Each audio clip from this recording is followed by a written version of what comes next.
Are you attending SC24 in Atlanta? Drop by booth 2201 on the show floor of the Georgia World Congress Center to see Lenovo's latest Neptune liquid cooling infrastructure for the next decade of technology, as well as their new large language model systems. Learn more at lenovo.com/Neptune.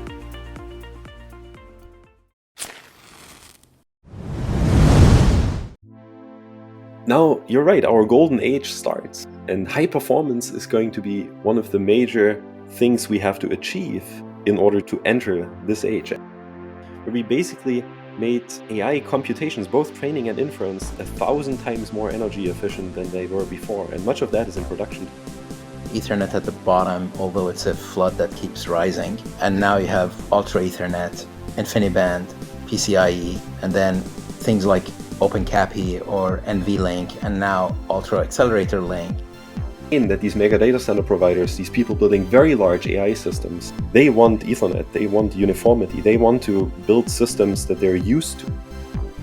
From Orion X in association with Inside HPC, this is the At HPC podcast. Join Shaheen Khan and Doug Black as they discuss supercomputing technologies and the applications, markets, and policies that shape them. Thank you for being with us. Hi, everyone. I'm Doug Black of Inside HPC. With me is Shaheen Khan of OrionX.net. It's a great pleasure for us to welcome Torsten Hoefler. Torsten is a professor at ETH Zurich, where he directs the Scalable Parallel Computing Laboratory. And he is also the chief architect for machine learning at the Swiss National Supercomputing Center, as well as a consultant for Microsoft on large-scale AI and networking. He is also one of the rising young luminaries in the HPC AI community. So, Torsten, welcome. Thank you. Great to be with you. So, I know you have a particular interest in Ultra Ethernet, the implications that holds for HPC AI. What are some of the more interesting new developments in that area that you're looking at? Yeah, Ultra Ethernet is amazing. But here I have to say that I'm very biased because I'm one of the people who tried to, or who helped to kick it off originally in my role as consultant at Microsoft. And here I'm also the co-chair of one of the biggest working groups with about 700 people subscribed to the mailing list, which is amazing. But regular attendance is more about 100 people, which is still a lot, which is a transport working group. So that's a disclaimer. And I personally think Ultra Ethernet is going to define the future of large-scale networking for AI as well as HPC because it flattens the market in some sense. So it enables all the providers, many different companies. So far, we have 83 different member companies, including NVIDIA, that can now build a product that is compatible among different companies and enables mega data center providers to deploy extremely large systems of the scale that we have seen with 100,000 GPUs, but even much larger, easily go to 1 million endpoints with all the addressing modes that we have. Is Ultra Ethernet, is it at the same performance level as InfiniBand, or is it still working toward that? It is designed to be at least as good as InfiniBand. So it has all the modern features that you would need on top of Ethernet, for example, packet spraying, which allows for some form of adaptive routing, scalable endpoints. So it's actually much more scalable than InfiniBand is today, or Rocky for that extent. And it also has security built in as a first-class citizen, which was also added later to actually InfiniBand as well as Rocky. So in some sense, Rocky is kind of the InfiniBand for Ethernet networks, but it inherits all the goodness and also the problems of InfiniBand. So I believe it could be much better. Torsten, in our pre-call, you were also referencing the big AI providers and cloud providers and how they have a bias in favor of standardization, uniformity, and that basically requires Ethernet. So to what extent are they driving these new emerging standards? They're very much driving it in the sense that they're the customers. They decide what they buy. And if you look at the largest deployed AI clusters in the recent past, like Meta's Fair cluster, the X AI cluster that Elon Musk's company deployed, and many other clusters of that scale, so extreme scale, they're all using Ethernet. Like none of those uses InfiniBand. And that is just a sign that these mega data center providers, these people building very large AI systems, they want Ethernet, they want uniformity, they want to build systems that they're used to, that they've been deploying for the last couple of years, last couple of decades, actually. And it's very similar at Microsoft. So you just want to build things that you know how to maintain and that have proven to exist for a long time and have proven to work for a long time. Furthermore, Ethernet right now is the dominating interconnect. So it's about 600 million ports per year that are being deployed. That is about 1,000 ports per minute, if you think about it. So all of this hinges on the expectation that Ultra Ethernet will match or at least get close to and maybe even exceed performance by InfiniBand. Is that what to be expected? Well, that's what we are certainly hoping, but the future will show. So we will release the spec hopefully soon. Once the spec is released, various vendors will go off and have software as well as hardware implementations of the spec. And then we can benchmark those in the field and we'll see. Yeah, in fact, Doug and I were commenting on AMD's recent announcement when their networking was Ultra Ethernet compliant even before the specification is released. Yeah, that's certainly adventurous because the specification will still change in various aspects. So I'm not sure if that can be compatible. Well, it is a very programmable device, so we figured Yes. that they think it's sufficiently programmable to match the specification the way it seems to be going. So we didn't fault them too much, but it was an indication that Ultra Ethernet is coming fast and furious, and they want to allude to that. Absolutely. And yeah, programmable devices can definitely adapt to the changes in the spec. Yeah.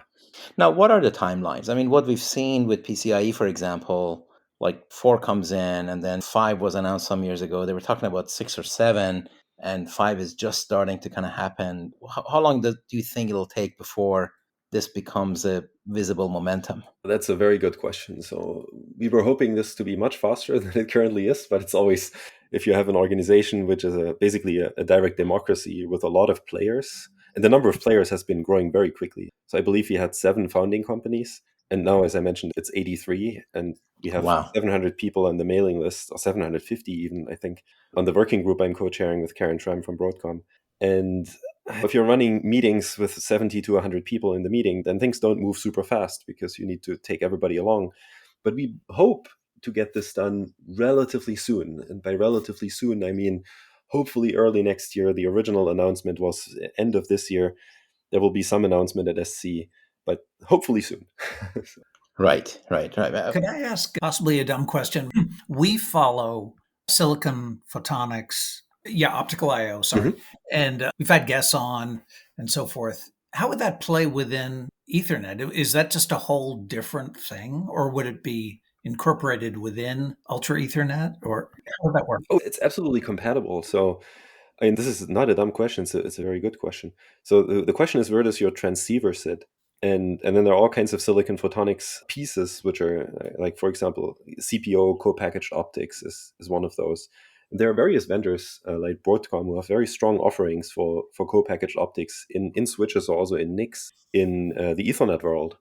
And at the end, it's just essentially how you implement your signaling layer. Like you can do this over optics, you can do this over silicon photonics. If you have your transceiver on chip or close to chip in a CPO setting, or you can do this in your pluggable optics cable, essentially in the plug itself. So yes, very relevant. So when I think of the interconnect, starting from Ethernet at the, let's say, bottom, although it's a flood that keeps rising, and now you have Ultra Ethernet, and then you have InfiniBand, PCIe, and then things like OpenCAPI or NVLink, and now Ultra Accelerator Link, and then you go on top of the chip and chiplet UCIe, that entire spectrum.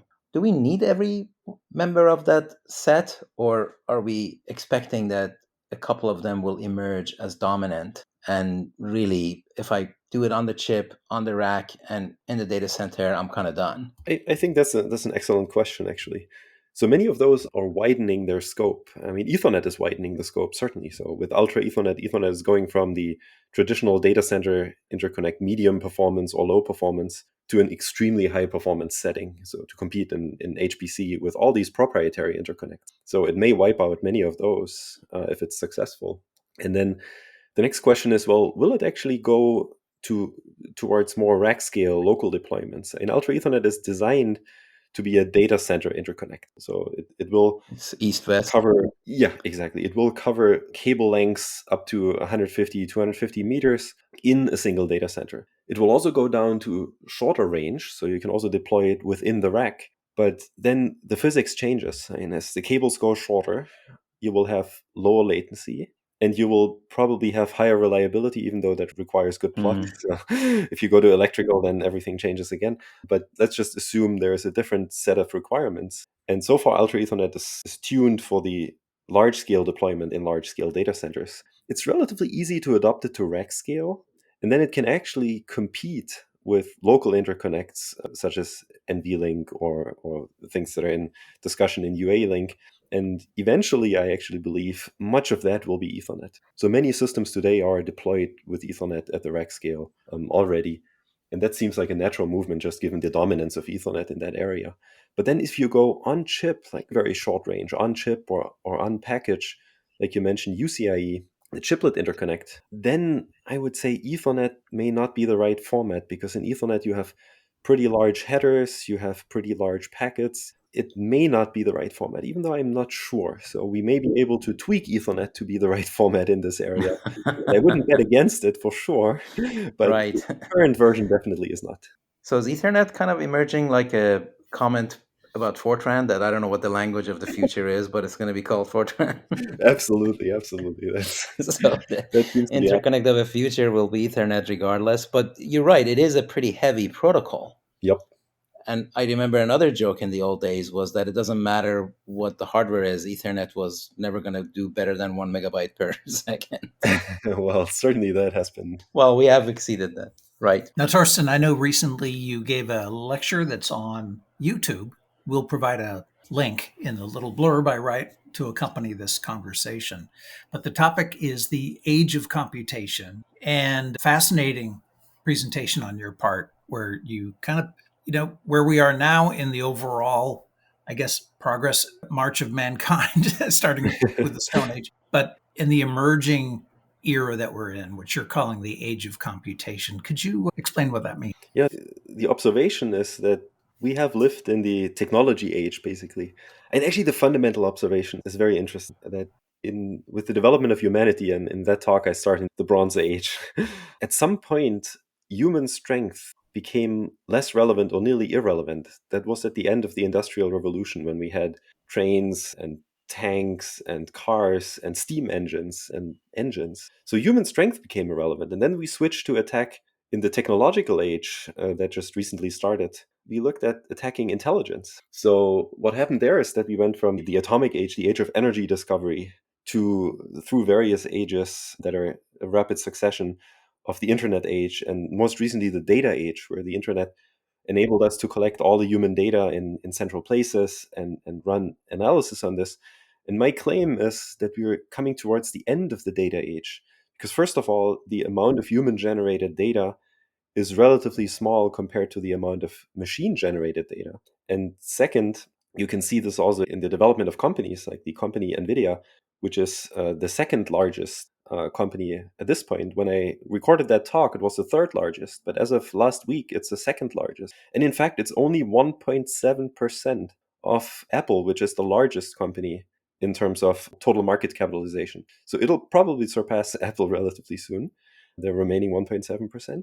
And this company is a pure accelerator company. It doesn't provide many storage products. It just provides acceleration. That's the main business that this company has. So somehow we are running out of this data to learn from these new AI models. And now we really need to look at synthetic data. We need to look at ways for these models to play with themselves, to think about things, and to invoke themselves recursively, basically, or iteratively, so depending on how you define it. And that's the age of computation. So now, really, computation, who has the most computation as a society, as a single individual even, will have a significant benefit over other societies and individuals.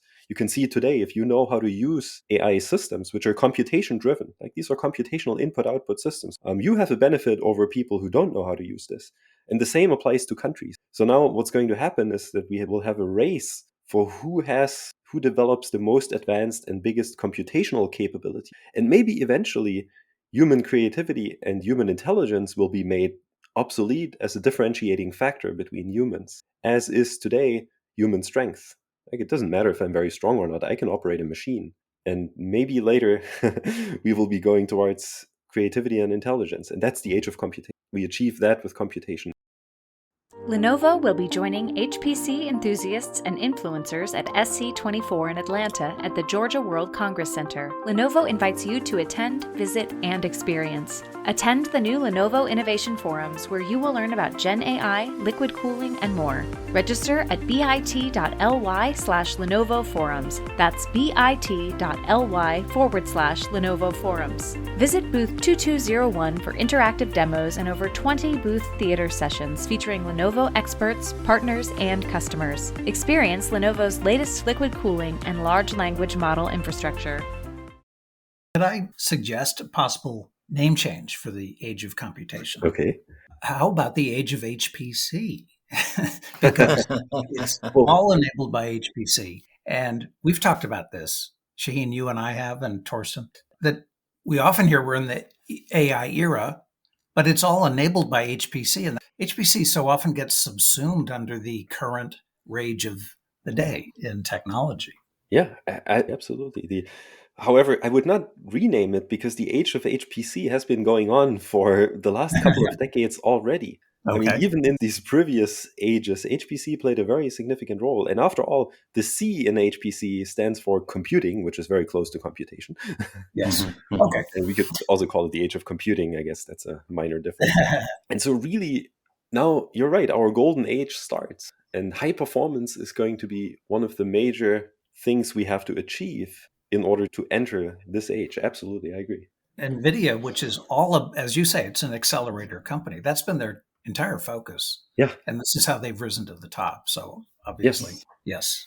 So of course, given the power per rack, the electrical power, and how data centers have gone from being measured by square feet or square meters to megawatts and gigawatts. Yep. This also implies that whoever has the most computation also needs to have the most energy, because I'm sort of observing that we've gone from 10 kilowatts per rack to now 150, going to 500, maybe even going to a megawatt per rack. How does that play with kind of the I guess it's the geopolitical conclusion from whoever has the most chips wins kind of a thing? Yeah. I mean, one interesting observation is you say that as if it was scary if I built racks with a higher energy capacity.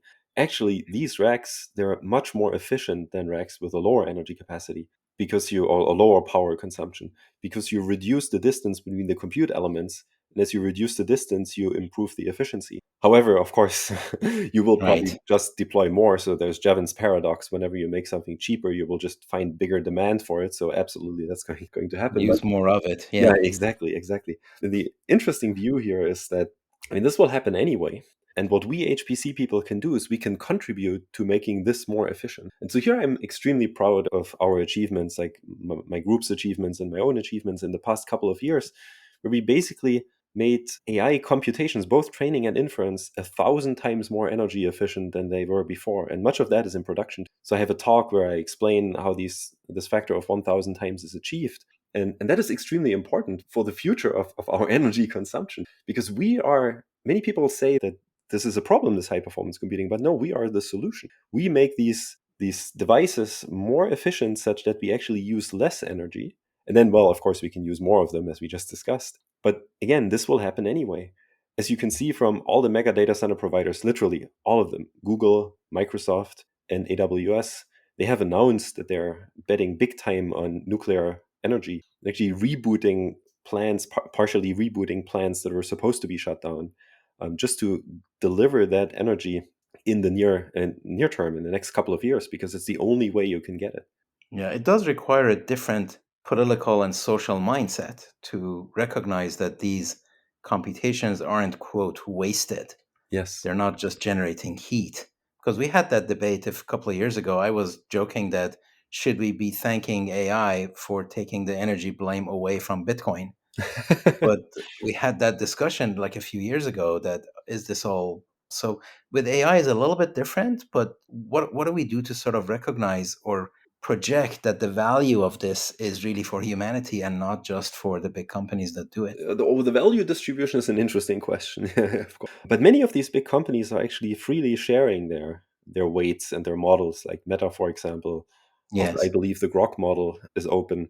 And so there is a very interesting debate to be had here, what that means. But I believe we all already benefit from it in so many different ways. I mean, I use AI models. And of course, I'm consulting for Microsoft, so I use Copilot every single day. Right. So most of my emails are written by that model or supported by that model. And it's quite nice. And it makes me really much more productive. It makes me nicer when I write my emails. And so it has a huge added benefit.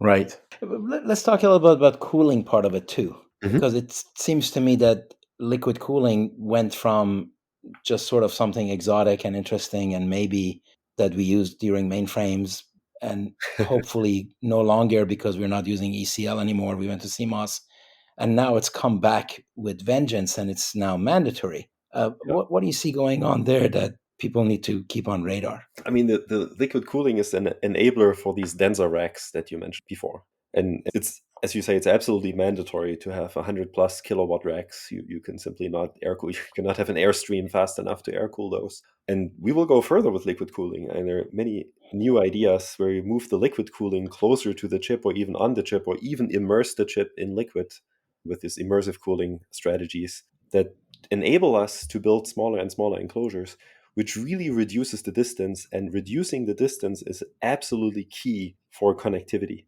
The price goes down, the energy consumption goes down significantly if you can reduce these distances. So efficiency goes up. And cooling is probably one of the most important challenges we have today to build these large scale systems. So in Microsoft, I know a significant number of people just looking at cooling because it's absolutely crucial. Now, on the data end of things, with computers generating, Torsten, we've certainly heard about data hallucinations. And I believe part of your talk was LLMs literally talking to each other, working in some facsimile of a collaborative manner. But how do you make sure that the new data that LLMs are generating is not false data, hallucinatory, or whatever? Yes, I know. There are many approaches. What you allude to is the graph of thoughts work that I was presenting. So the idea here is that you have multiple language models or even the same language model reasoning in multiple steps through multiple invocations of itself or other models where it communicates through prompts, very much like we humans communicate. And the cool idea here is actually that while as we are talking here, we communicate, we exchange ideas. I take thoughts from my mind and inject it into your mind, and hopefully you come up with better thoughts, and so on. And we do this at an extremely low bandwidth. I mean, we here have a couple of words per second, which is a couple of bytes per second. Language models, they can communicate at megabytes, gigabytes, and soon terabytes per second. That's a billion times faster than what we are doing here. So that's an interesting thing to think about, an interesting fact to think about. So Very now you much. asked about hallucination. So first of all, I also believe we humans hallucinate, and that is called the creative process. So when I design something that's not there, I apply a creative process and then I check it whether it's useful. The unfortunate thing in language models, this check kind of is missing. So the language models, they tell you something, they don't think about it, they just have to output the next token, so they are forced to communicate with you immediately. It's like you would force me to utter every single thought I have, and there would be a whole lot of junk that I would have to utter if I would be forced to do so. So really, this graph of thoughts is a way to give the language model a chance to think about things. So not immediately output the next token to you, but use these tokens in an internal process and maybe not output them to the user, but give them later as a condensed result to the user. So we can see traces of this in the OpenAI's O1 or Strawberry model, where the language model argues a little bit with itself. So now, still, that doesn't mean that the language model understands what's a hallucination or what is not. So here we have another very nice research work that we call check embed. And I would recommend you look this up because it's really cool, actually. It's very simple. How can I show or how can I prompt a language model and try to understand whether it's hallucinating? Well, very much like we would do it with humans. So you ask the exact same question in different words. Like if you do a questionnaire, for example, and you want to see if humans pay attention, you ask the same question with different words, and then you see if they're just clicking random results or not. So there's a whole lot of theory about this. You can do the same thing with language models. So you ask the same question with slightly different input, and then you look at the output. How would you compare different outputs? Because a language model will design different text replies for each of those inputs. How do you now compare those efficiently? And this is where check embed comes in. What we do is we take each of these output text and we embed it using the same or another language model into the high dimensional space, into the high dimensional vector space where these language models work.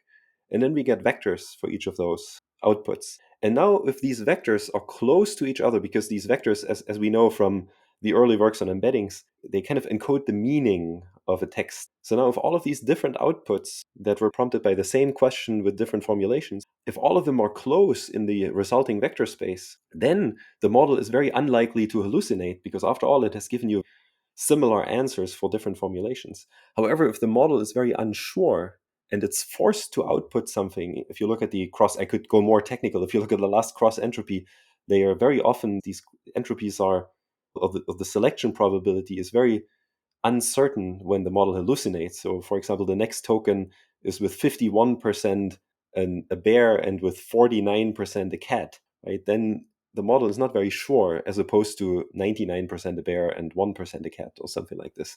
And that you can measure in these vectors, because now if the model hallucinates, it'll give you different answers because there's a noise component in this for very similar prompts. And if that happens, you can see that in the vectors because the distance between these vectors is relatively large.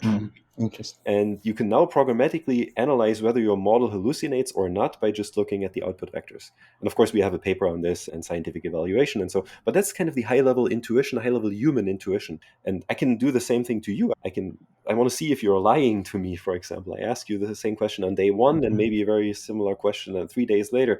So now you need to remember what you told me on day one, or you will give me a different answer.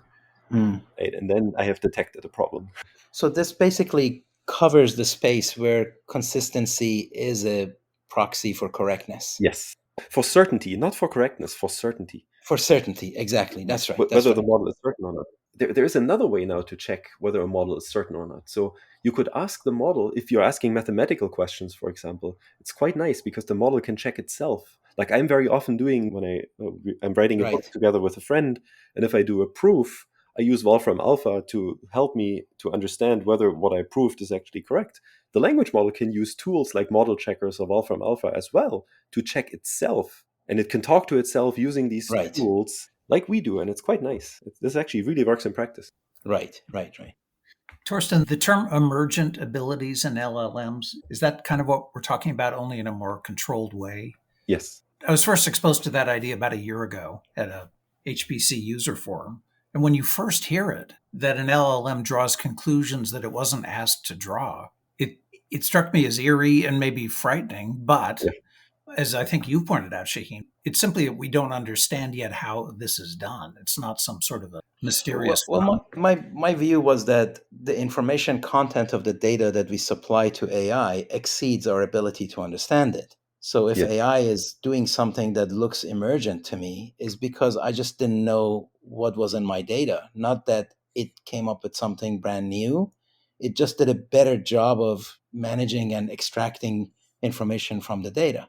Is that true? Or do we think that it actually truly net new comes up with brand new ideas that aren't just a permutation of existing ones or extraction of information that wasn't accessible to humans? Well, this is a fascinating question, and I'm baffled by this. So I would immediately agree with you what you said from a mathematical perspective, because after all these pre-trained large language models, they learn the statistical distribution of language from a lot of examples. So what is the most likely next token, or which is really a representation of a word or a piece of a word, given the previous tokens? This is what they do.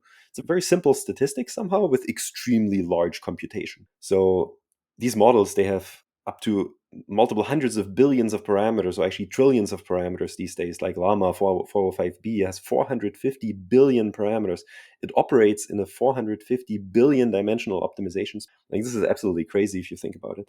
But now, the interesting thing is that there's actually proof that these models generate new knowledge that is definitely not in the training data. So, for example, there are various papers that show that these models can be used in a loop, like I just mentioned, to prove mathematical theorems that were open for decades. And these models, they build hypotheses. They use the proof assistant to check if their hypotheses are correct. And if they're incorrect, they refine their hypothesis or change it or discard it.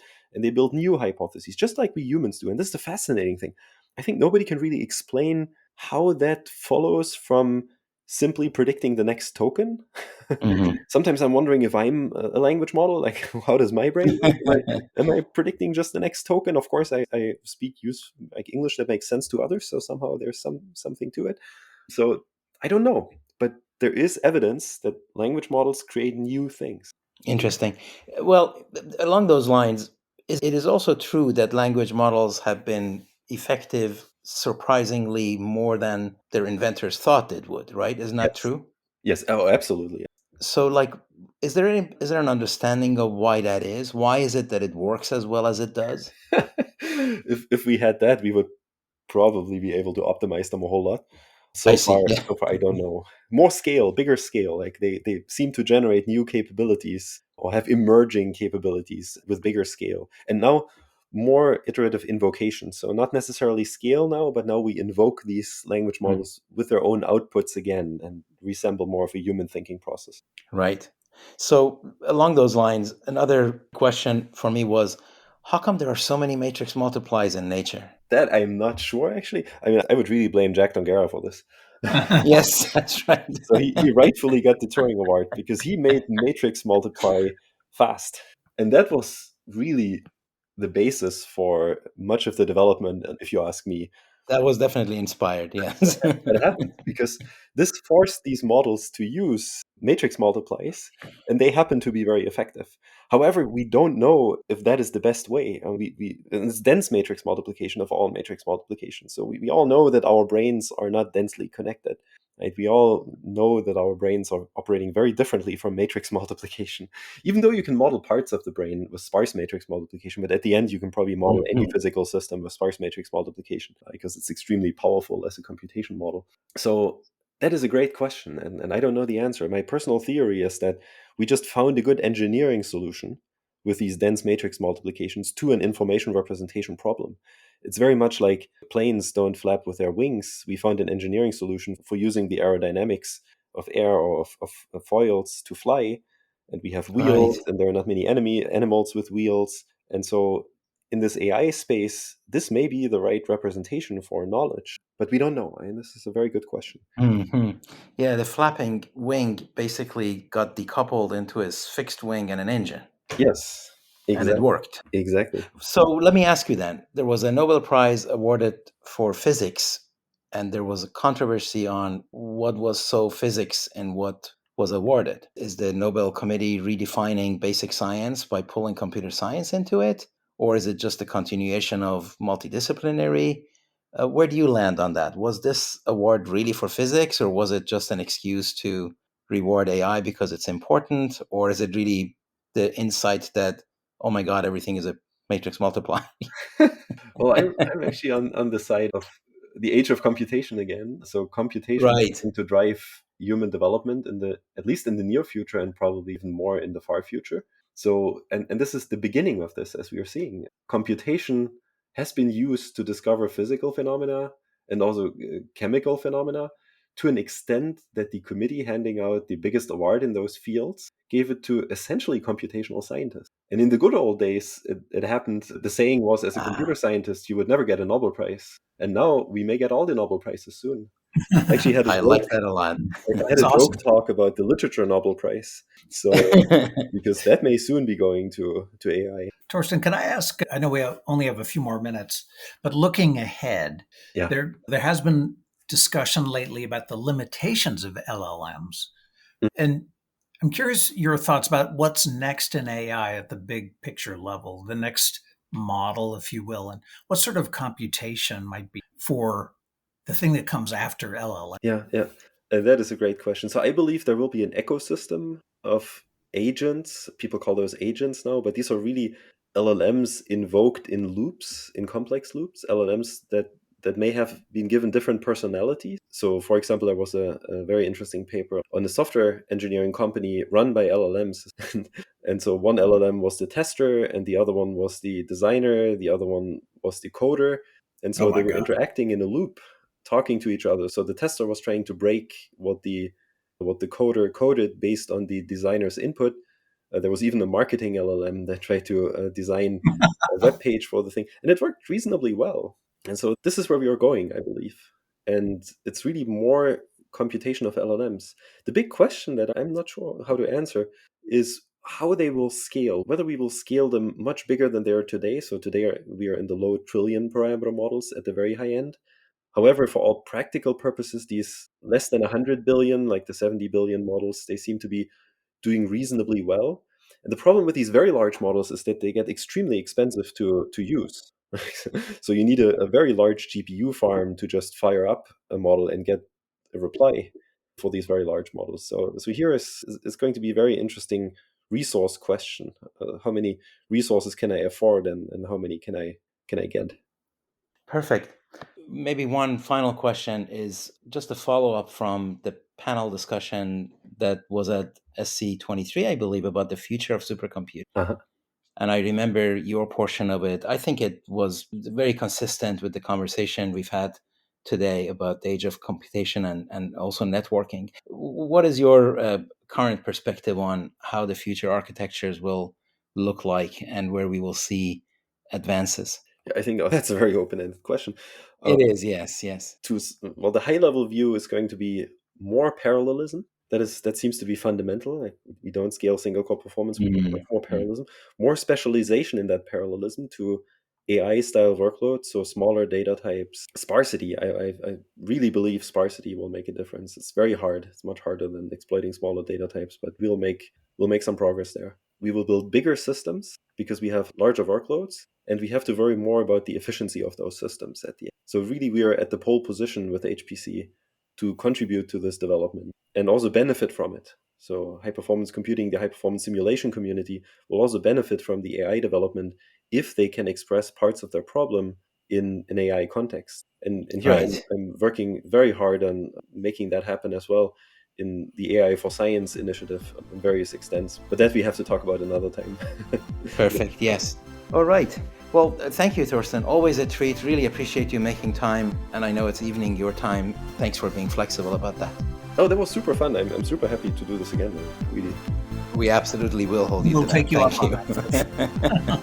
Thanks so much. Thank you so much. Take care. Wonderful, Bye-bye. wonderful.